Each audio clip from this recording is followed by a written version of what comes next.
Simulation thermique des emballages de transport de combustibles et déchets radioactifs avec ANSYS, en collaboration avec CADFEM. Le transport de combustibles et de déchets irradiés fait partie des enjeux importants de la sûreté dans le nucléaire. ATR Ingénierie intervient dans la phase de vérification des emballages soumis à des conditions accidentelles, notamment lors des sollicitations thermiques de type incendie. Les exigences de précision sur les résultats obtenus et de productivité nous conduisent à optimiser nos méthodologies de modélisation. Pour cela, le logiciel de calcul ANSYS et le support de CADFEM nous a permis d'améliorer notre process de réalisation dans nos simulations thermiques des emballages de transport de combustible. C'est ce qui vous est présenté ici. Le transport de matières radioactives a lieu sur l'ensemble du territoire et il est impossible d'éliminer les risques d'incidents et d'accidents durant l'acheminement des emballages, comme par exemple les conditions climatiques ou un incendie. Les simulations vont nous permettre d'évaluer le comportement des emballages de transport soumis à ces sollicitations thermiques. Dans le cas du dimensionnement d'emballage, une série d'épreuves thermiques est réalisée pour observer la tenue de certains composants par rapport à des critères de température. Les sollicitations thermiques sont l'insolation et l'incendie réglementaire. La structure modélisée ici est un emballage de transport de type IR800 sous sa bâche pouvant circuler sur la route. Les sollicitations appliquées correspondent à deux chargements thermiques. Conditions normales de transport, correspondant à un ensoleillement journalier sur 7 jours, avec alternance du jour, dépôt miné jusqu'à la nuit entre chiens et loups. Conditions accidentelles de transport, correspondant à un incendie de 30 minutes à 800 degrés en deux temps, une phase d'incendie suivie d'une phase de refroidissement. En effet, avec l'inertie des matériaux isolants et la présence de lames d'air dans l'emballage, la température maximale à l'intérieur de l'emballage est atteinte après l'incendie.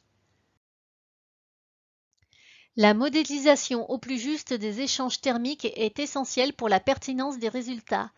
Ce sont les phénomènes de conduction, rayonnement et convection qui conditionnent les résultats. Ces trois phénomènes thermiques sont décrits en piqûre de rappel pour les béotiens.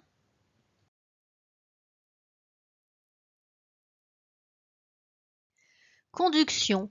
Échange de chaleur à l'intérieur de la matière. Convection. Échange de chaleur par mouvement dans le fluide avec transfert de chaleur aux parois.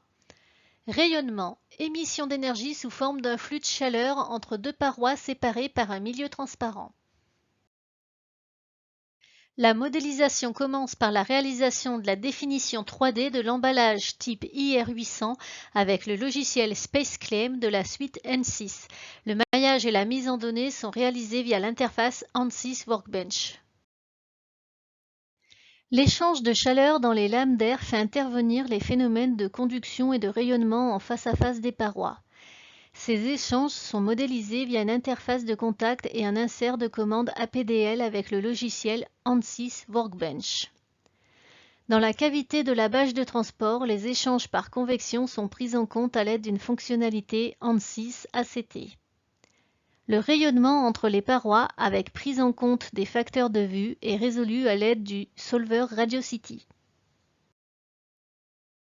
La visualisation des résultats du calcul numérique se fait via l'interface ANSYS Workbench et permet des analyses approfondies du comportement telles que bilan d'énergie par type d'échange thermique, évolution des températures au cours du temps, évolution des températures dans les épaisseurs, etc. Vous pouvez voir sur cette animation en accéléré les résultats de température de la simulation d'un ensoleillement journalier sur 7 jours de l'emballage type IR800 sous sa bâche. Une étude prédictive est également menée afin d'évaluer l'influence des différents paramètres de modélisation sur le comportement de l'emballage. Les paramètres suivants sont évalués. La puissance du déchet dans l'emballage, le type de sollicitation, CNT ou CAT, les épaisseurs variables des lames d'air ainsi que les caractéristiques thermiques des matériaux. Ainsi, une surface de réponse prédictive suivant les paramètres cités précédemment nous permettra d'effectuer des prédimensionnements plus rapides dans l'avenir. Nous remercions CADFEM pour son soutien et nous poursuivrons notre partenariat avec plaisir dans le futur. Nous vous remercions pour votre attention.